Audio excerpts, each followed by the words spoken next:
Our next guest has been advising Warner Brothers Discovery in this contentious media deal. Roger Altman is the founder and senior chairman of Evercore, and obviously a friend of the show, too. And Roger, it's good to see you this morning. Thanks for having me. So talk us through this. We yesterday heard from Sam DiPiazza at the board of Warner Brothers about what he thought, what the board went through when they were thinking about this. But as somebody who has seen a lot of different offers, what makes you think that the Netflix deal is better than what you're hearing from Paramount's Skydance? Let me start off by just saying one word about the process that the Warner Brothers board has used. As you know, they've received 6 separate offers from Paramount Sky, in addition, of course, to the process involving Netflix and other companies. And I've done this a long time. And when one of my kids was younger, she once said, Dad, what Dad does is talk on the phone and go to board meetings. So I've seen a lot of them. And the process here was as fiduciary driven and as clean and thorough and independent as anybody could ever want. Are you saying that because you anticipate that there will be shareholder lawsuits? No, I'm saying that because happens? P Sky has criticized the process. Yeah. So that's number one. Number two, I'll call them P Sky. The P Sky offer is on a risk-adjusted basis is not higher, and here's why. P Sky has a $15 billion market cap, and it's a weak company. It doesn't have any real free cash flow, and it's trying to do a $108 billion acquisition. So it's effectively an extreme LBO. Now, if you're the target of an extreme LBO, you're the company that the offeror is trying to buy, what's your number one question? Do they have the financing?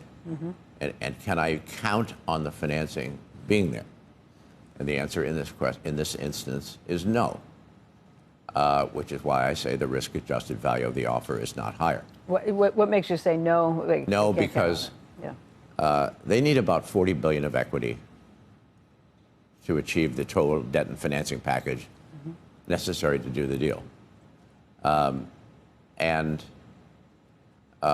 Despite repeated, and I mean repeated, efforts on the part of Warner Brothers Discovery to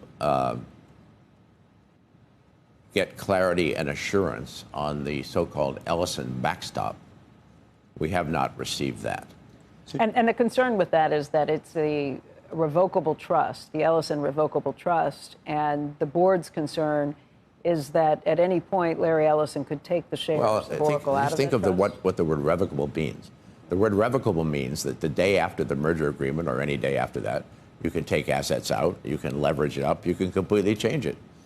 So there's no assurance that the necessary equity would be there. In addition, we don't know the composition of the trust. We've not been given information about the assets and the liabilities of the trust. So Roger, and you've asked for this repeatedly. Yes. So the question is, if they came back to you and said, now, given that you're out here on television saying this, and others have obviously said this from the companies, if they came back and said, we're going to put the money in an escrow account that's just going to sit over here, right, or whatever, would that fundamentally change the calculus, or are there other issues and items that you're considering? It's always a matter of, as you well know, of the fine print.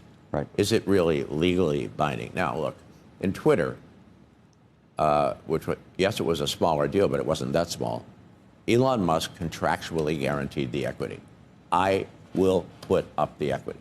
I may syndicate it down later, which you did, some of it, but I contractually commit to it. We've repeatedly asked for something equivalent on that. And you haven't gotten it. So, but why?